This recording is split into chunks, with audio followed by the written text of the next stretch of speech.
Mr. Remar, thank you very much for coming here and for your time. I've been a fan for the longest time. I hope you still are. No, listen. Let me tell you a little backstory. I went to Neighborhood Playhouse, 1988. Yeah. And you used to live on that block. I know. And our first couple of weeks there, we were already having a hard time. So I was already a fan of yours, and I went up to you with my buddies, and I took this James Remar. We knew that you were an alum. You started talking to us. You're kind, and you told us to hang in there, just listen to the teachers. Then you probably went out of town, worked or whatever, because it's a year course.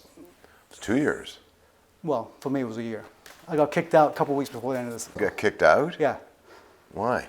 Well, the reason is they told me not to miss any more dance classes, and I missed another dance class. And they said, well, we have to let you go. But there may be other reasons, but whatever. Well, that sounds fair. Yeah. You did 2 years? I was not asked back for the second year. Wow. But I didn't get kicked out. Yeah. I went to all my dance classes. Yeah.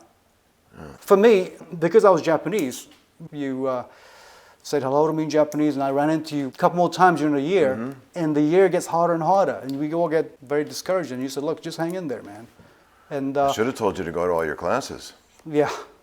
And then I ran into a couple times in ramen restaurants. You're with your wife, and you took a step back and bowed to me and said, I did? Yeah. So I try not to do that because I'm not, my bowing etiquette isn't very good. Yeah, but it was very official. Like you took a step back and, Yeah, I try to be as polite took a nice, as possible. nice deep bow, and I was kind of honored. And you took time to, encourage us, and it meant a lot. Well, you should have listened. You should have gone to your classes. Yeah, that's what kind of partially what this interview and what I'm interested about is how you're from Massachusetts, right? Mm-hmm. You came to New York to study acting? Mm-hmm. And why Neighborhood Playhouse? There were other places? Richard Boone recommended the Neighborhood Playhouse to me. Mm-hmm. And Richard Boone was on the board of directors of a summer stock show that I did.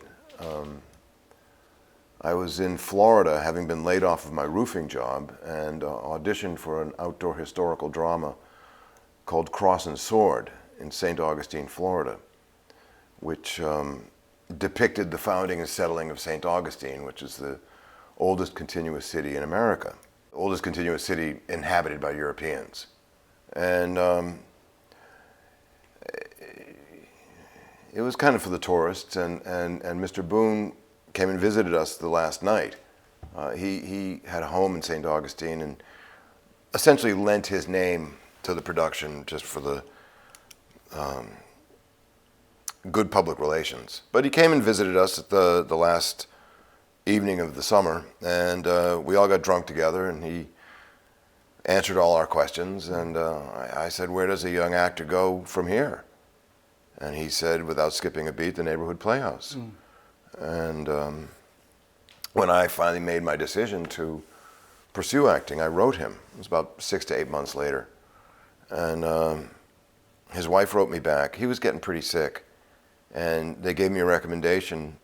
And the Neighborhood Playhouse interviewed me quickly and let me in. Yeah, because once you do the research and find out who all went there, John Voight and Greg Did Voight go there? Yeah. I heard he was a repetition animal there. Really? Yeah. I didn't know John Voight went there. Yeah. I just worked with and Care so, and so did your so did that guy from Band of the Hand, the Hispanic guy. He died of AIDS. He was in Batteries Not Included. You were in a movie with him because you were in Band of the Hand, right? I was. Yeah, of course. But I wasn't. But he was one of the 4 guys or whatever. He was one of the kids, right? Yeah. I didn't have any scenes with him. I don't remember his name. I'm sorry. John Cameron Mitchell was in that movie too. Yes, he was. I do remember a kid that died of AIDS, but the most outstanding AIDS story on that is that Paul Michael Glaser, his daughter Ariel, became sick with AIDS, and no one knew what it was. Mm-hmm. Her mom got it in a blood transfusion. Right. And Paul Michael Glaser was understandably stressed because his daughter had become very sick and nobody knew what it was. That was probably his first movie direction, wasn't it? It was. Yeah. Yeah. Michael Mann producer? Yeah. I worked for Michael a couple times. Miami Vice too. Miami Vice, Crime Story, and that one. Yeah. And You get a lot of repeat business. here and there. Yeah. See, the thing about you, Mr. Remar, is that longevity, consistency. Can you talk a little bit about that? I mean, is that something that you always had in mind, that you're going to try to be consistent? See, this kind of stuff is interesting to me, and I'm sure everybody. You've had a career for several decades now, and you came in. I made a decision to be a professional actor, and so as far as I knew, that was for life. It wasn't something that I needed to make my living doing it. And that's the way I approached it. I didn't consciously think I'm going to be doing this for many decades. I just consciously approached it as a way to make a living and express myself. I'm just learning from today that you were already doing regional theater before you went to Neighborhood Playhouse. That thing that I did down in St. Augustine, Florida, which I did more of it was almost like I auditioned for it on a dare. I was visiting a friend in St. Augustine. I heard about this, and I had done a few plays with a summer camp that I had gone to years before, and I thought, what the heck? I'll give it a try, and I just auditioned for it, and they gave me one of the leads. It paid $50 a week. It was my first professional job. But I didn't do regional theater as strictly defined. Right. This was a outdoor historical drama, which I did for a summer. And then the bug hit you, and you wanted to I'd been hit by the bug a long time before that. The theater and film were things that I was passionate about, but less as a performer. I was interested in being a special effects makeup artist. People like Lon Chaney and those guys were my heroes. Dick Smith, he came in like when I was a young man, but the old classic guys, like Lon Chaney and the great Jack Pierce, who created a lot of great makeups.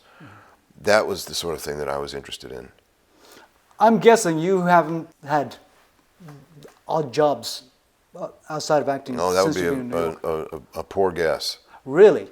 Oh yeah. Because just looking at your resume, and because you got into some pretty big pictures pretty early on, but I've worked since I was 15 years old. I've dug ditches. I've been a laborer on condominiums. I've driven a truck. But since Neighborhood Playhouse and pursuing professional jobs. I was a roofer. Well, all careers have their ebbs and flows, and I haven't had to pick up any part-time work in a while. But early on, I was working in restaurants, and I actually did I drove a truck picking up fresh vegetables at the Bronx Terminal Market for a restaurant called P.J. Clark's. Yeah. Many years ago. That's a long time ago. Yeah. You weren't doing odd jobs after Warriors or Cotton Club, were you? Here and there. Well, not after Cotton Club. Well, maybe a little bit, because actually I did go broke. Movies don't come out for years. I had a rough spot there. Yeah. And I ended up having to do some laboring. A friend of mine owned an air conditioning business, and he'd give me a few days here and there just pushing a bunch of heavy stuff around. People must have recognized you already. Yeah. Because what are you doing this for? Yeah. Life of an actor, right? It can be. It can be. Yeah. But I have essentially and primarily made my living as a professional actor, for almost 40 years. Would you say working with Walter Hill Warriors was the sort of like the really without question. First momentum that really... Oh, Walter gave me my career. He discovered me. Yeah. I did do a couple jobs in between, but nothing of the significance of a Walter Hill project. I was one of Walter's go-to actors. Right. I don't know if people thought it was going to be as big a hit as it was, but it was. We never do. If you think a film's going to be a really big hit, it usually bombs. Right. That's my experience. That films we think are going to be these big hits usually stink. Right. And the ones that surprise you are the big hits, and the ones that surprise you culturally are the even bigger hits. Yeah, Warriors. I went to school in England in my teens. Mm-hmm. Then I went to college here in California. Then I went to Neighborhood Playhouse. But Warriors was actually one Were of my... you a troublemaker at the Neighborhood Playhouse? You can answer honestly. Teachers didn't like me. Why? Well, I come from the athletic background. There's certain guys that they like to pick on. They felt like, oh, you've always had your way in sports and whatever. This isn't that. I mean, here's my thing. I feel like a lot of guys, you see in your class or whatever, that didn't seem that talented in the beginning, but they get into the system of the technique and they blossom into like very good at doing that stuff. But that doesn't translate into getting work, because I was one of the first guys to get work right after doing less than a year at Neighborhood Playhouse. The 60 guys that went my year, I think only like 3-4 guys ever worked. That's kind of typically the case anyway. Yeah. I mean, statistically, yeah. Yeah, certain guys get picked on and, they wanted to break me, and I wasn't very good at the repetition stuff until, this one teacher really said, I'm gonna make sure you do this. Who? Marty Barter. He's out in California here now. He was Sanford Meisner's apprentice. Right. Well, probably, everybody was. But probably the last one, Yeah. He said, I'm going to make you my project. You're going to be good at this. And he didn't give up, so, So the Warriors was a huge break.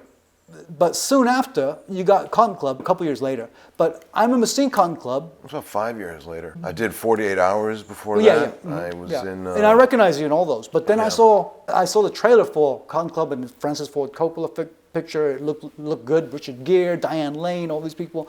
And I saw the villain, you, and I didn't recognize who it was. I was, wow, this guy's got a big part. It must be a huge break for him. Then I went to see it. And then I didn't realize until like a year later that it was you from the guy that I liked in the Warriors, because you stood out the most to me as the troublemaker guy. So you identified. Oh, absolutely. I was an Ajax kind of guy, I guess. But Dutchman Schultz would be a good role if you got it today. 30 years too old for it. The guy died when he was 33. Right.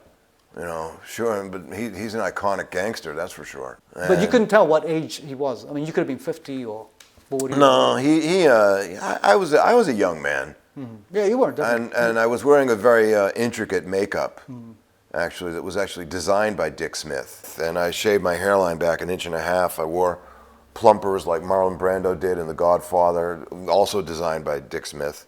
And a little piece on my nose that kind of gave it a bent appearance.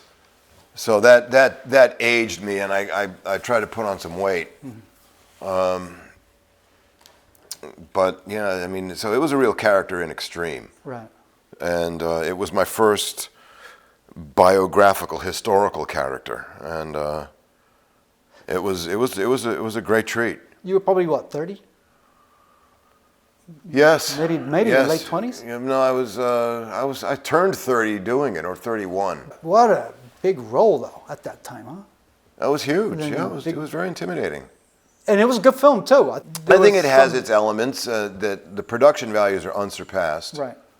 The Cotton Club itself was recreated down to the minutest detail. Right. The great Gregory Hines was exceptionally good to work with, and the late Fred Gwynne. I had scenes with all these guys, Bob Hoskins and Diane Lane, and that fella, the one that you killed. Oh, that was Jack Nicholson's favorite. John Ryan. Yeah, he's a good actor. Yeah, very Runaway wonderful Train, actor. awesome. He played Spicer in one of Jack Nicholson's movies. Mm-hmm. And he was a great actor. These guys were heavyweights, that's for sure. But your part was one of the main guys. Yeah, I know. Some amazing. Yeah. Was it disappointing that it wasn't like the... Very. Yeah. Very disappointing. Mm-hmm. Francis made a great movie, Yeah. And I actually saw him about a year and a half ago, maybe closer to 2 years ago, up at his home in Napa. And he has done a new cut of it, which I don't know if it will ever be seen, but he added 20 to 30 minutes to the film. I mean, they went and found all the old negatives and all that stuff and put pieces in there that really were the heart of the movie, which was a lot of the dance numbers, a lot of the singing numbers that he was, told by, Orion, yeah, you got to cut that out, too many black people, too much dancing. He's Right, like, right. well, that's the Cotton Club. Right. So a lot of that has been restored in a cut that Francis has put together. I guess it would just be a matter of generating interest. I mean, very, very strong interest. Right. To get that released. It's a beautiful film, and it was harshly treated by the critics because Francis was one of the real innovators and one of the first guys that did some of these big budget movies. Right. And the big budget movies that happen to be good. In fact, they happen to be great. And Francis is a lover of opera, and these are very operatic films. And Apocalypse Now was the one that everybody was talking about going over budget by so much, Right. so many gazillions of dollars, and it's a fascinating movie. Right. For all of its flaws, it's extremely watchable. And Well, it took years to make too. it took 18 months. It's a phenomenal movie. The Cotton Club was reviewed for its budget. And, in a and lot some of the other ways. problems with the producers. And, You know what? A lot of that was just kind of hype. yeah. They called these some murders occurred. It was called the Right. Cotton Club murders. There was a guy named Radin who was very, very, very distantly associated with the movie. I never even met the guy. Robert Evans came to the set one time. I was there every single day, from sun up to sundown, and I didn't meet any of these people. Right. So a lot of it was just nonsense. Right. But you must have felt good. Francis obviously must have worked. I very loved close with Francis. you. He was like Francis and Walter are both like very close uncles of mine. They're guys that are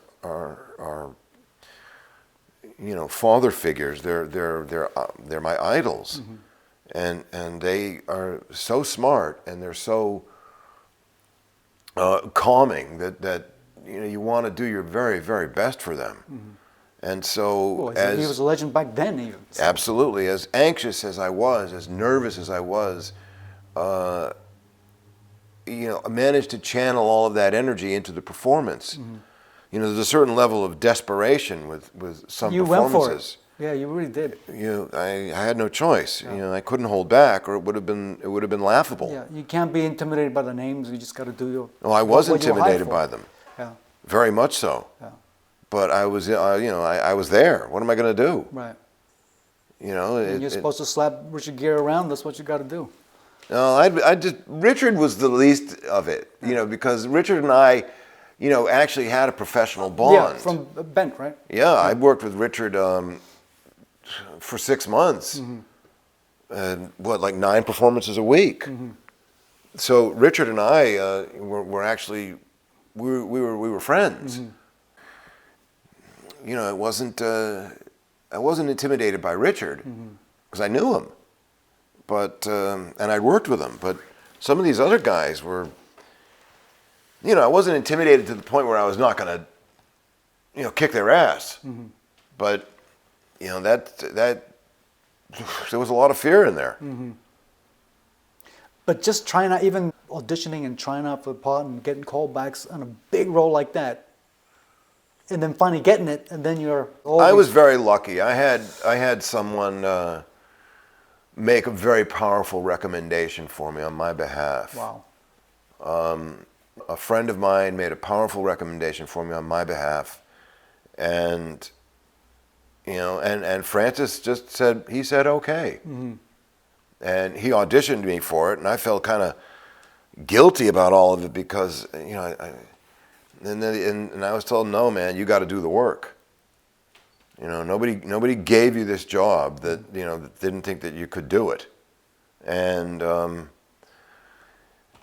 you know, it held up. It held up. It's one of the renowned roles in the film. Mm-hmm. Absolutely. And you know, I really had to work hard to exonerate myself. Right. I had to do the best job I was capable of. And usually, that scale of a picture by that kind of a legendary director, this time of the year this is a thing that people talk about. Multiple nominations, and did that cross your mind at all? I thought I was going to get nominated for Best Supporting Actor, to be honest. Yeah. And you know, I was thinking, you know, hey, maybe this is it, and it was just ignored. Mm-hmm. It was ignored. I don't even know if the costumes got nominated. I think maybe got a couple of nominations, but I think production design by Dick Silbert got nominated, and. It isn't amazing because I just saw it. I don't know if the costumes got nominated. I don't know if cinematography got nominated. Right. I don't know if Francis got nominated. No. Pretty sure he didn't. I've never seen better costumes. Right. Milena Canonero, who was Kubrick's costumer for many years, Oscar winner for Barry Lyndon. You know, how do you not nominate her? Mm-hmm. Yeah, it was brilliant. You know, Dick Silbert, you know, one of the great production designers of all time. Mm-hmm. Just to go back to your Playhouse, were you a good student there?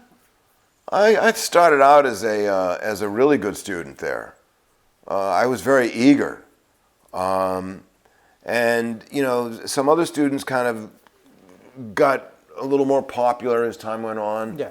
And I was pretty shocked that I didn't get asked back. You showed up and did everything you had to do. Very much so. Mm-hmm. And it may have been the best thing that ever happened to me. Right. You know, nobody from the class ever went on to do anything. Mm-hmm. Did it prepare you for the first few years when you started working? I don't know if it prepared me, but it gave me a technique. It taught me the vocabulary of acting. Mm-hmm. It didn't teach me how to sit in front of a camera or stand in front of a camera. Mm-hmm. It taught me how to cross a stage. It taught me how to project a little bit. It taught me the vocabulary to live truthfully under imaginary circumstances. Did it prepare me for the business? Not at all. Right. Did it prepare me for working in front of a camera? Not even a little bit. Right. Nothing of the sort. But that shouldn't be a problem. A performance should be able to translate. I just want to touch on this because you hear for years, even way back then, James Woods never went to acting school, and he had probably said over the years that working is more important. I learned from the job. Mm-hmm. But in my interviews, Billy Bob Thornton said, I never studied, I tried, but going to school, but I think it's mostly bullshit. He said that, and it's on my website. Peter Stormare, the great Swedish actor, he was a director of the Ingmar Bergman Theater, and he said in my interview fairly recently that he thinks this is money-making bullshit and all the techniques and stuff, that's all just a way for these schools to make money. You learn more from just working, and you don't have time for those kind of techniques when you're working all the time. Where do you stand on that? That's their experience, and I got a reading list of stuff that I had to read, and I did make a point of studying as many of the books as I possibly could study that the Neighborhood Playhouse recommended. I come from a background that reveres education, and if nothing else, I learned something about the American theater.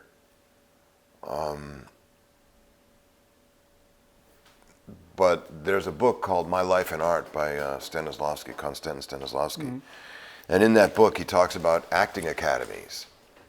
And it very clearly states that an academy has to deceive at least 100 students to graduate a single man of talent, because that's how they pay the bills.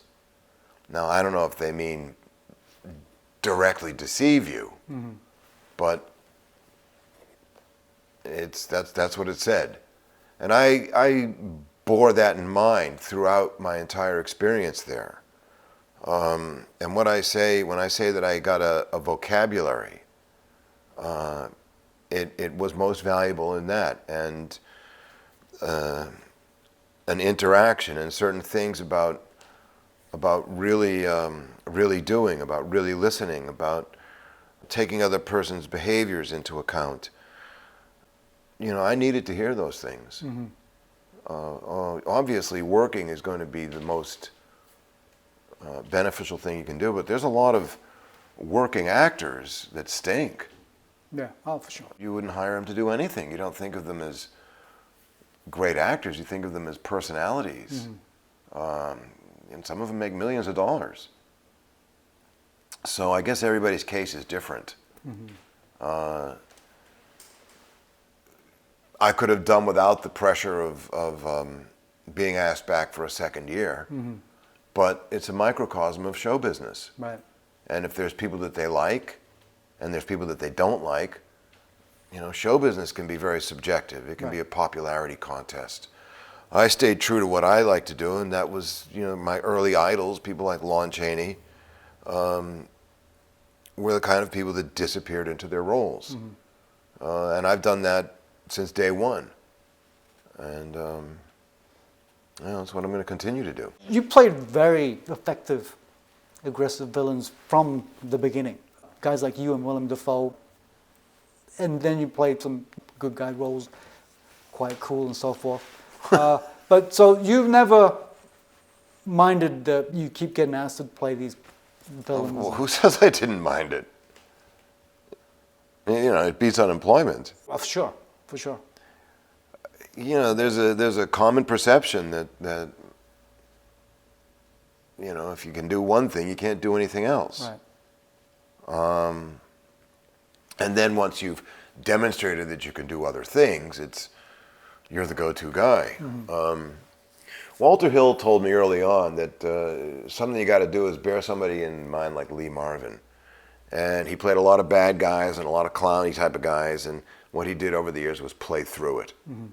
Charles Bronson, Humphrey Bogart, Jimmy Cagney, a lot of these guys played energetic villains, and they had to play through it over a period of time. Right. I've had some comic outings, I've had some sympathetic outings. Mm-hmm. In many ways, I think the business has become more difficult, but I've because there's so many people, there's so many artists and so much content. Mm-hmm. And you know, for me, it's been about the same. But I've played some very, you know, different characters, very sympathetic characters, and I was referring more to like 80s typically and, in smaller 80s and 90s, movies. you know. But you know, obviously, in the last 10 years and longer, you've had stuff like Dexter, where you got to show, didn't even have to show any aggression at all. You know? When you're the guy that's the, you know, the villain typically drives the action. Mm-hmm.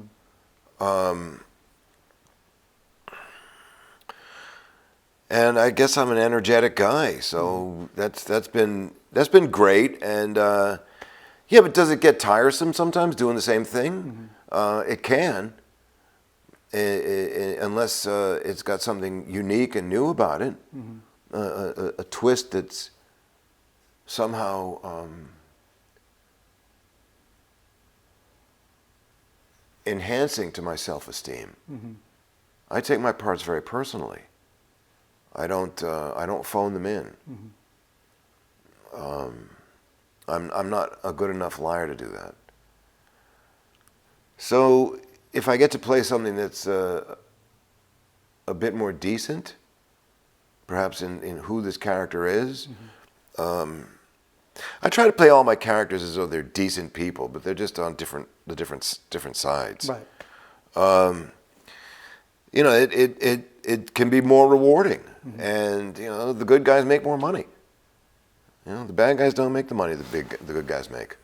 Being in the game for so many decades, has your approach and ability to put a little more three-dimension into even villains? No, it's always been. I've always or does it thought. depend on the part and what the director No, wants? I've always thought that it has to be three-dimensional. Mm. That really hasn't changed at all.